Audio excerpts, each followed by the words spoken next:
Welcome to Faith Break, finding God moments in your everyday.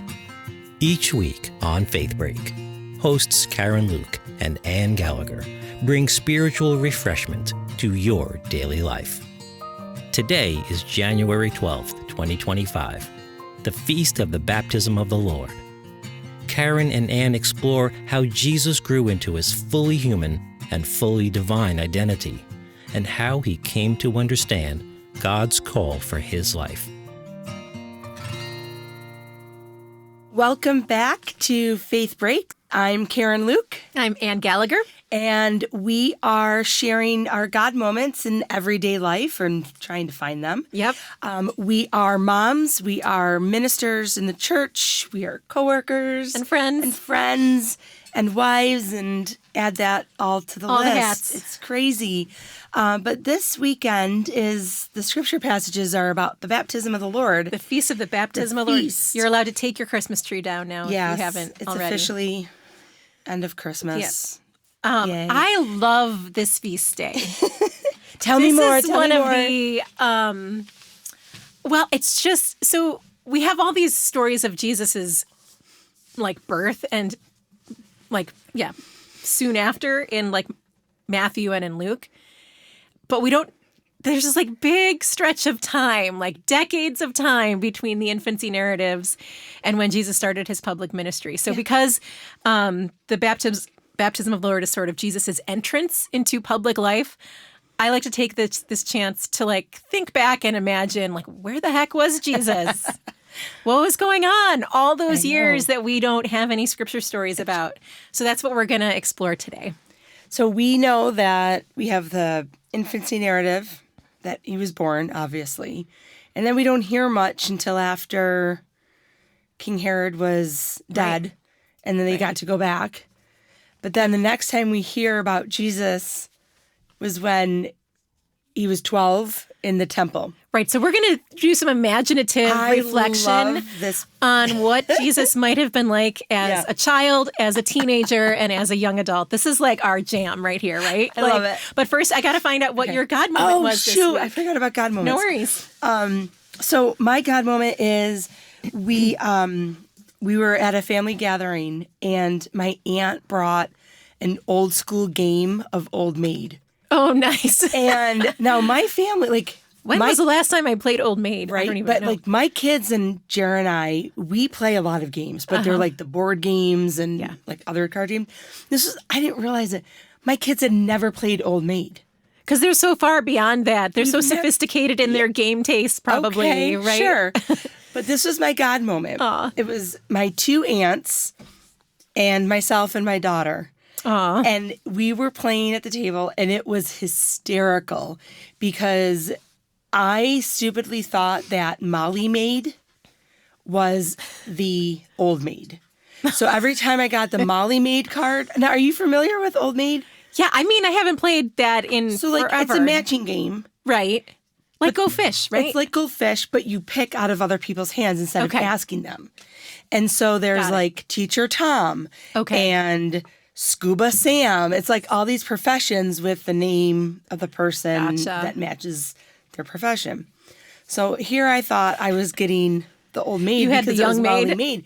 Then I got really confused because then there was two. Because I follow. I was like, okay, so my aunt just took the maid from me, but then I noticed that I got one from Emma. So I was like, how is there two old maids? And I was confusing myself. Funny. So then Emma ended up getting the Molly Maid and put him down. I was like, so is that the game? And my aunts were hysterically laughing at me. They're like, you of all people should know how to play this game, because that was what we used to play when I was little at my grandparents' house. Was it the same deck, or was it a new version of the deck? So I asked my aunt, because it was old school looking cards. Right. She says she got them from Kmart. Yay! So it was Kmart hasn't existed in a while old here. School. Yeah. From the Kmart. So that was my God moment. It was just fun being a kid again with my kid. Isn't there something about the My multiple aunts- generations? yeah. Having like 3 generations Yeah. in any conversation like that is always really It was really fun. And then watching so my 2 aunts are sisters. So watching them get mad at each other about things was like hysterical because they're in their like 50s and 60s and they're like tit for love it. tatting. right. So yeah, that was my God moment. It's That's just being awesome. present with my Yeah. fam. How about you? So, well, I was still, because we're at the beginning of the new year, still kind of in January here, and we're thinking about Jesus as a young adult. So I got thinking back towards my own young adult years and some things. So this is kind of sort of a God moment, like in reflection, in retrospect, because I have a group of girlfriends from college that I still see. We get together for Labor Day weekend every year. We've done it for 25 that's years. awesome. We have a group chat that is like super active and a lifeline where we're just like talking about things. And it was one of my blessings of 2024 that my former roommate Meg came for the eclipse way back in April, but she has 3 kids under the age of 10, and she brought all 3 of her kids and they stayed with us, and we just had a great time. And like, she wanted to know all about our house and all about like our neighborhood and all about she wanted tours of both churches, and she brought her kids to mass, and we just had this whole like, just like the amount of love in that group and in that friendship, and how she was thrilled to share in my life here, even though we live states apart. Yeah. Like, it was such a blessing.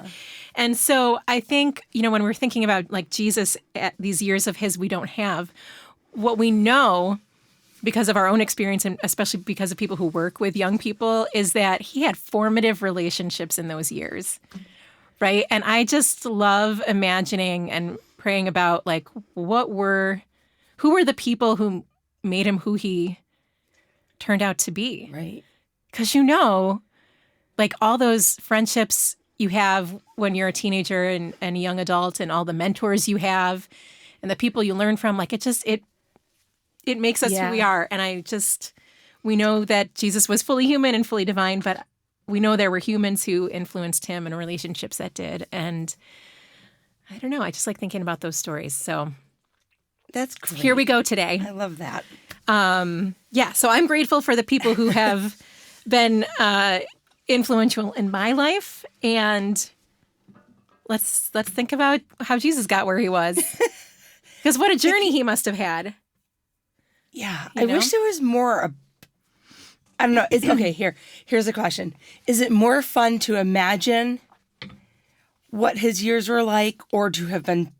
Do you think, or actually know it through Scripture? Yeah, I think it's kind of more fun to not know, to be able to think about it. Yeah, because depending on where we are in our lives might change. Sure. Where we think. Yeah. What he would have done.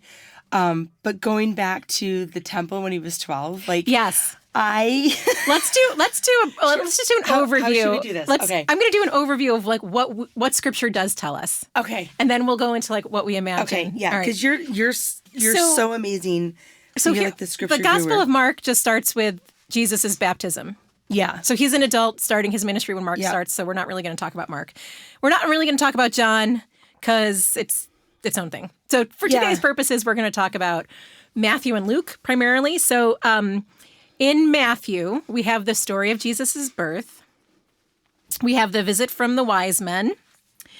And then we have the flight to Egypt. Okay, so after Jesus was born, King Herod felt threatened, and there's there's another king. But he kind of overreacted, and he You think? massacred all the baby boys. All right, this is not funny, Karen.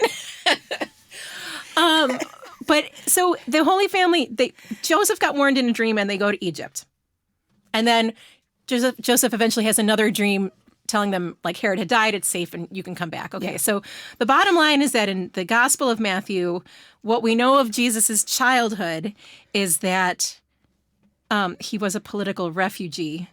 And I looked this up yesterday, and did you know that Egypt is 1,200 miles from Jerusalem? No. 1,200 miles. Can you imagine that's like across the freaking country from here? It would take us Just imagine going 1,200 miles in an airplane with a baby.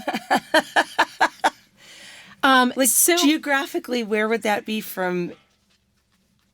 It's like halfway across the country, right? Like it's like so a long.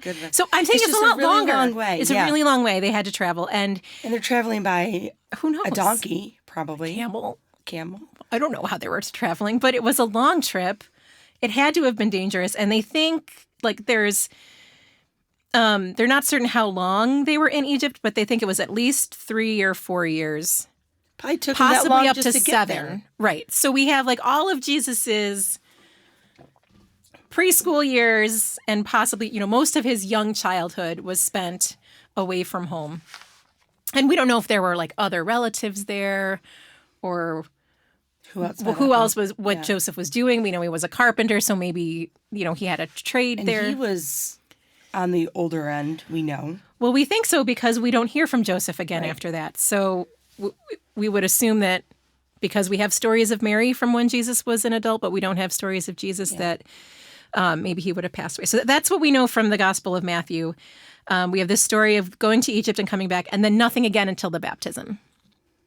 And in Luke, we have the Christmas story, and we have the shepherds and the angels, and he's presented in the temple. And then we do get one bonus story of Jesus as a 12-year-old. I love that story. It's the favorite story of youth ministers everywhere. And it is when Jesus is 12, and every year the Jewish families go to Jerusalem for the Passover, to worship together. And Jesus gets lost and stays. Well, he knows where he is. He doesn't get lost. He stays. He doesn't tell his parents where he is, though. And they travel for days back home before realizing that he's missing and then they travel all the way back to Jerusalem, and they find him in the temple talking to the priest, to the rabbis, the right? And the best line of that. Go. Okay, the best line is like, Mary is like, what were you doing? He's like, why would you have not known? I was at my father's house. Like, duh. He's just like so nonchalant about it. Right. So it's interesting because at that time, 12-year-olds, right? Oh, I'm living it right now. Me too. They're right. Well, my kids are slightly older, but they're right in that middle between like childhood and like adulthood. They're like pushing and the limits, right? So for a 12-year-old boy at that age, like he's not quite young enough to still be with like the moms and the kids, but not quite old enough to be with the men. And they would travel in like a caravan with multiple families. So there would be like the men would travel together and the women and the children would travel together. So it's not like a bad parenting thing, like how they didn't notice. Like it was reasonable that Mary and Joseph could have thought Jesus was with the other parent, right? Okay. But just like, I can't read that passage without hearing the snark. Yes. And the my gosh. And maybe it didn't come out that way when Jesus said it. I don't know. I think it kind of did. Yeah. Because but that's the other thing is like, we know that he knew, and when he started his ministry when he was like 30. Mm-hmm. So he must he had to have known at 12. Right. Or before. So what else was he doing during that time? So for me, I'm kind of reading it as Mary told him who he was. And when that came out, he's like, well, why wouldn't you think I was here? This is what I was born for. It raises all these other questions, right? Because you're like, what did they tell him growing up about what happened at his birth? Yeah.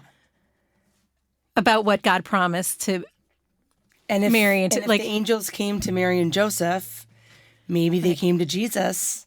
So because he's fully human and fully divine, we're never going to know the answer to this. But we humans have to grow into our self-knowledge of who we are and where God's calling us. Sure.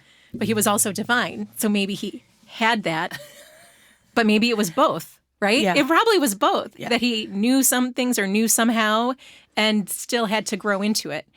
So, it's hard for me to imagine as a parent being to a little 2-year-old, well, now you're the son of God, so you have to behave this way, right? That doesn't feel right. But they must have prepared him somehow. Right. But I don't I don't get the impression from the stories that we hear of Mary. And we have to remember they were close in age. I mean, that sounds gross, but like she was only 15. Right. So by the time he was 12, she was in her middle 20s. 30, maybe 30s, maybe, yeah. You know? So like, I totally forgot where I was going with this. I think it's just like, how do you raise the Son of God as a child? And yeah. Like she was probably questioning a lot of stuff too. And not totally understanding what was going on. Like, and that 12-year-old age is like, I mean, parents, it's like so fraught. And the challenge becomes, we know our teens are going to they're going to take a step away and they're going to take a step back. And they're going to take 2 steps away and they're going to take a step back. And you can see Jesus in this passage, like beginning to risk and beginning to let go of the parents who had taken care of him and beginning to test the waters and to see, because he wasn't heading to a safe place. If he, I think he must have, even at that young age, had an idea that if he followed God's call to the end, that it was going to be difficult. It was going to be challenging. It was going to be outside everybody's comfort zone. And so we see this adolescent Jesus just kind of starting to test the boundaries a little bit here, just like every teen does. But for him, the stakes were so much higher. Yeah, what he had to navigate. So I had a little bit of a moment like this. Can I throw in the story really fast? Yeah. Okay. So we were at the mall. We took 2 separate cars, and we're leaving the mall. And my daughter was like, "I want to drive with you," and my son says, "I want to drive with Dad." I was like, "Okay." So we get in the car. We drive home. And I stayed in the car for a second before I actually got out. So did Jeremy. So when I got out, my son was not in the car.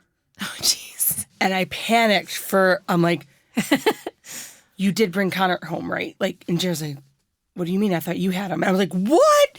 And he was just messing with me. Connor had already gone in the house, but I was just like, so like that moment of panic, I could totally relate to. But it was just, I mean, what are you going to do? But going back to Mary, like from what we hear from her,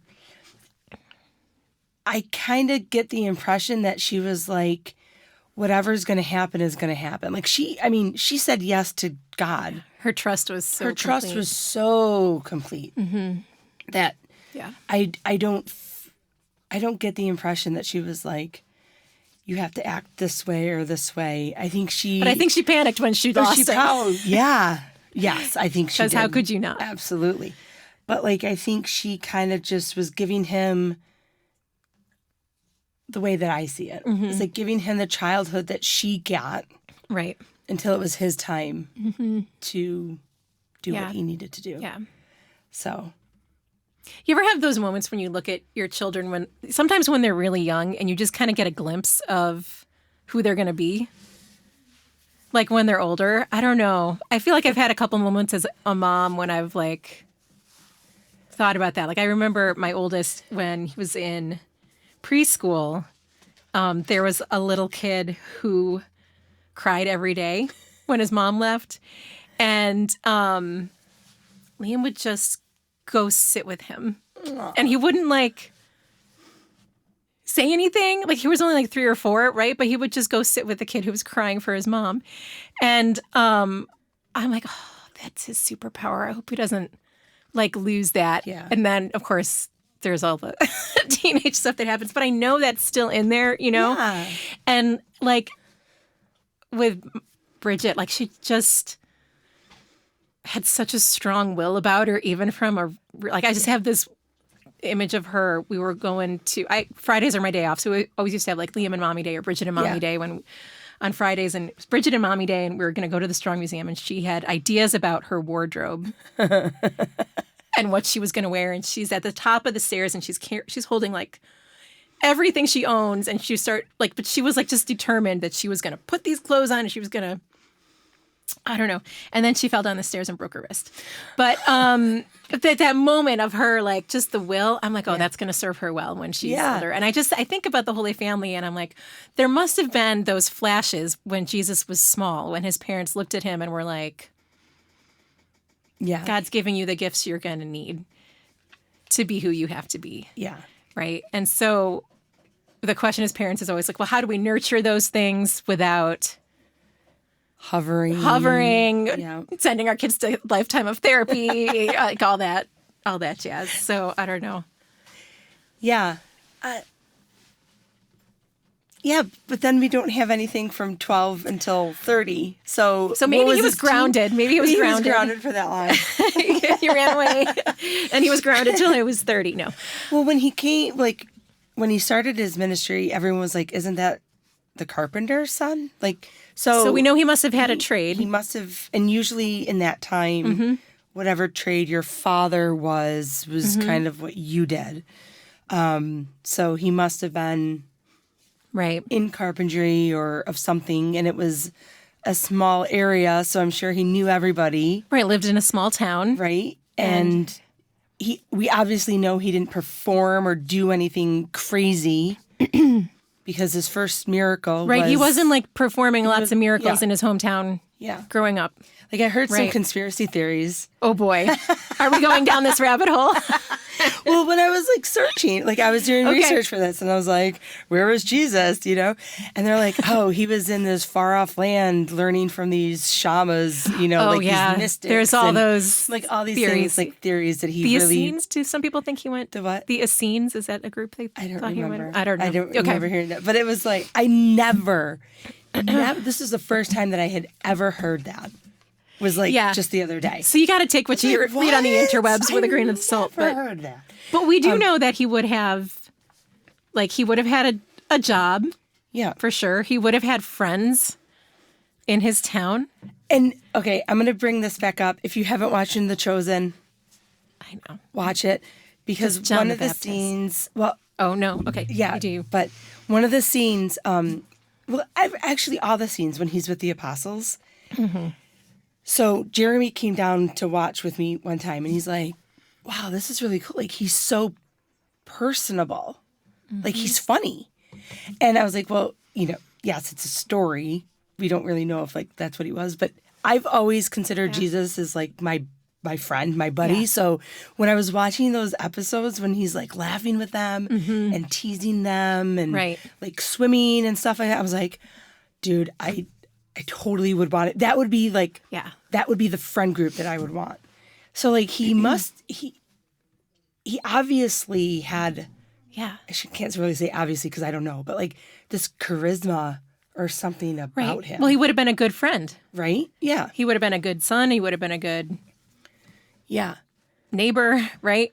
But one of the things I was wondering is like, is there one of the moments we have as adults is like when our parents, when we move from our parents taking care of us to more like taking care of our parents as they age. Yeah. And I wonder what that was like for Jesus, because since we don't have any Joseph stories after the very beginning, like when did that shift happen? Like he must have moved especially given the culture of the time, to being his mother's caretaker at some point, even if she wasn't physically in need, just like financially and socially, she would have needed to rely on him.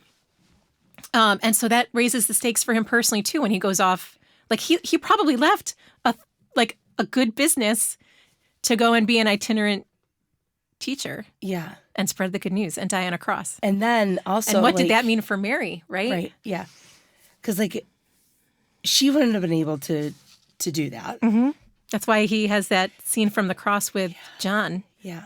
You know, I give you your son and your mother. Yeah. Because he was worried about how she would be taken care of when he was gone. You know, I mean, he was a human person with human responsibilities and relationships too. That's what's like so mind-boggling about Jesus is we tend to forget, like, I think I've said this before, but he wasn't 50% human, 50% divine. 100. He was 100. Yeah. And like was able to have these relationships as the human that he was. And he wept for us. And he celebrated with us. Right. And he knew what he needed to do. And he even, like, for a second in Gethsemane, wanted to get out of it. Right. He's like, but I can't. Right.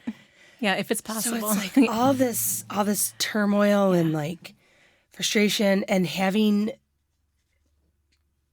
that close.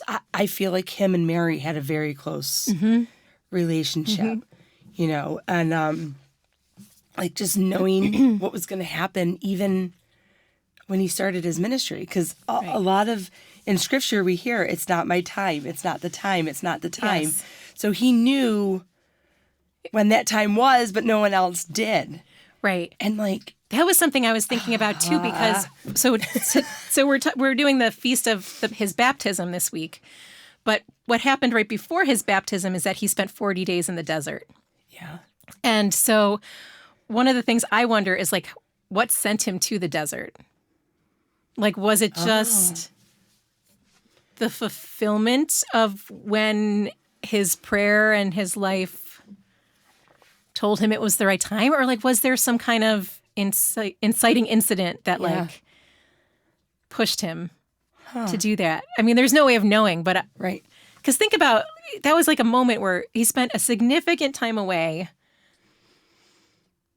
And there's no like, you know, rest stops in the desert and like food and water. Do you know what I mean? Like he was in the desert. He wasn't in like a fancy retreat house somewhere. He was in the desert. And then he made this like giant life change. Yeah. He didn't go back. He never went back to his old life after that. And so one of the questions I have, and I have no answers for it, is what sent Jesus into the desert. I never thought about it like that. That's We're one not thing, going to know. Yeah.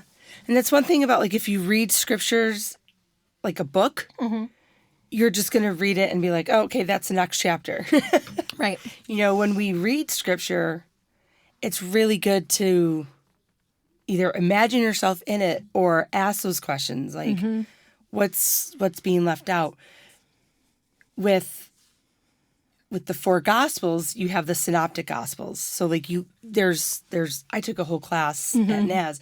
Like you look at each passage side by side and who left what out and why. So interesting. And each writer wrote to a different group of people. And you get like these little bits and pieces and stuff. But like what was missing? What was it? Or was it not even significant that they didn't feel like they needed to put it in there? I know. It's just, there's so many. It's so fun to imagine Jesus as being like a real person. Yeah.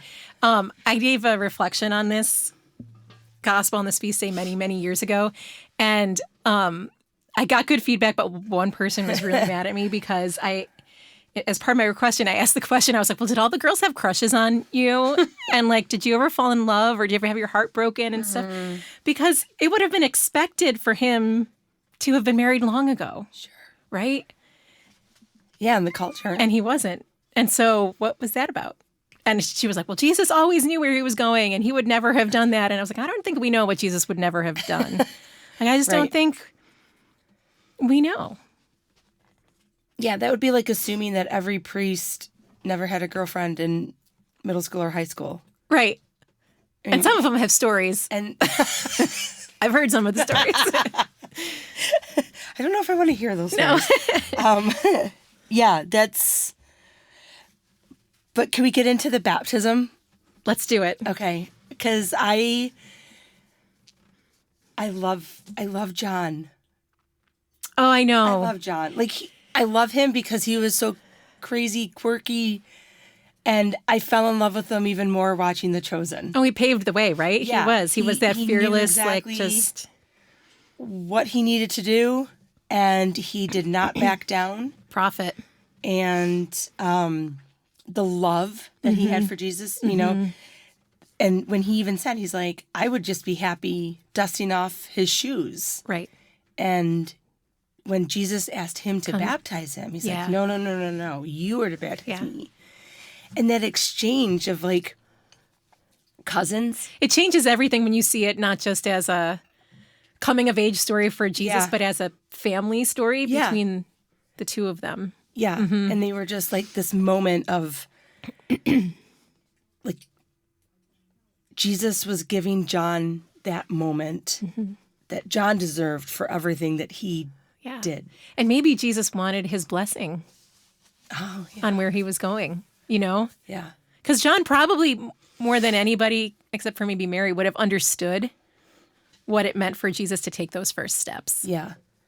I never thought about it like that. That's Yeah. true. And they were around the same age. Mm-hmm. But John's ministry started earlier. Right. Before. Right. Before Jesus's. But That's a whole it's other just- question. We haven't even talked about like John's missing years. John's missing How did years. he become the crazy person he became? Eating locusts. Eating locusts, wearing the hair and all that. I mean, That had to that's have been another great itchy. thing to think about. How did Right. he get to where he was? Because he was kind of, in a lot of ways even more like anti-establishment than Jesus yeah, was. he was. They were a bunch of troublemakers, They weren't were. they? Well, they were. Yeah. Yeah. And you know what's interesting is like they were political. They pushed the boundaries Right. of the norm. Right. And sure. they did it with love and compassion and an understanding that what they were doing was bigger than them. Right. It wasn't the fame Right. that they were going to get. No, and so even though these years are missing for us, we can trust that in those years when they were both John and Jesus were with their parents who raised them in faith, and their communities, that they received the graces that they would need to walk the path that God laid in front of them. Yeah. And both of them surrendered all kinds of other dreams to do that, right? Yeah. For stability or family or Cultural home. dreams Yeah, right. would have been the norm of what they were supposed to do. Right. But who's to say that that was even Yeah. their original dream anyway? I know. Like, I don't know. Who would marry John and live in the desert and eat locusts? Not me. You might. I could live in the desert. I don't know about you might have eating. been a camper. I don't know about eating the locusts, but but living in the desert, I probably could do that. And, Yeah, you know, that's interesting because like, would Jesus have been happy living the life of a carpenter in Nazareth forever, right? He was called to more. Not that there's anything wrong with that, but like he was called to more.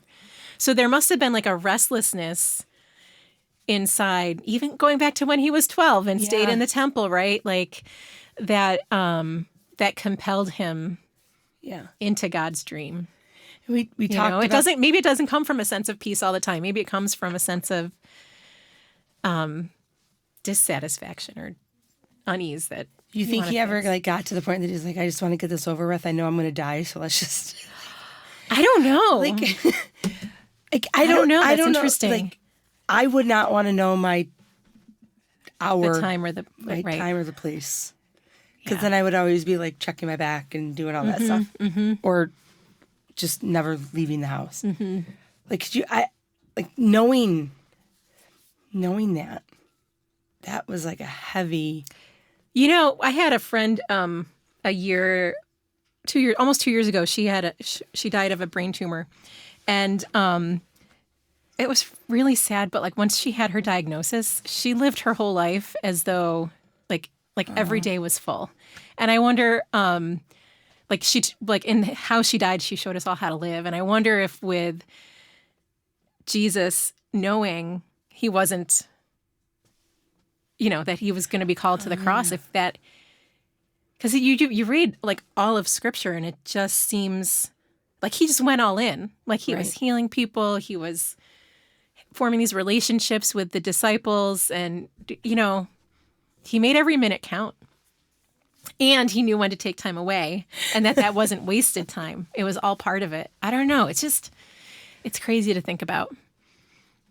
But yeah, all the graces that he stored up in those missing years were what sustained him through his life and his death and his resurrection.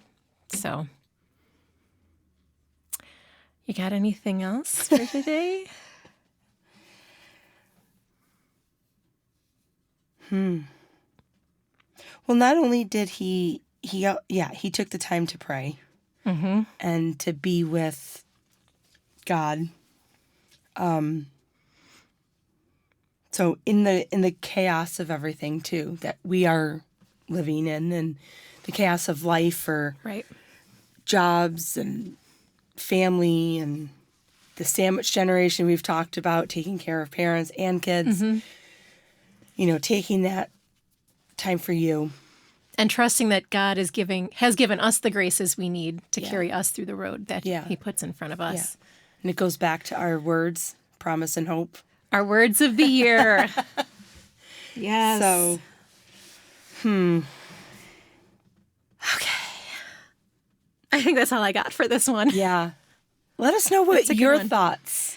I would love to hear our parishioners' thoughts on this. I would too. Or just anyone who's Or any listening or watching. what you thought Jesus was doing. Right, because listen, this is not, obviously we don't have scripture passages for this, so this is just us prayerfully reflecting. And knowing 12-year-old boys, I'm sure he got into a lot of trouble. But what do you imagine that Jesus was like as a child or as a teen or as a young adult? Yeah, so plop it in an email or Put it in the comments. put it in the comments. Let Let us us know. know at church. Mm-hmm. Love to hear your thoughts. So thank you, All right, everybody. Have a great week. Bye-bye. Thanks for taking a faith break with us today. Karen Luke and Ann Gallagher are lay ministers with the parishes of St. Catherine of Siena in Mendon, New York, and Church of the Transfiguration in Pittsford, New York. More about our parishes, including weekly live-streamed Sunday Mass, can be found at stcath.org or transfigurationpittsford.org. Engineering today is by Jeff Beckett. Join us for new episodes of Faith Break each week in studio on YouTube or on your favorite audio podcast or music app.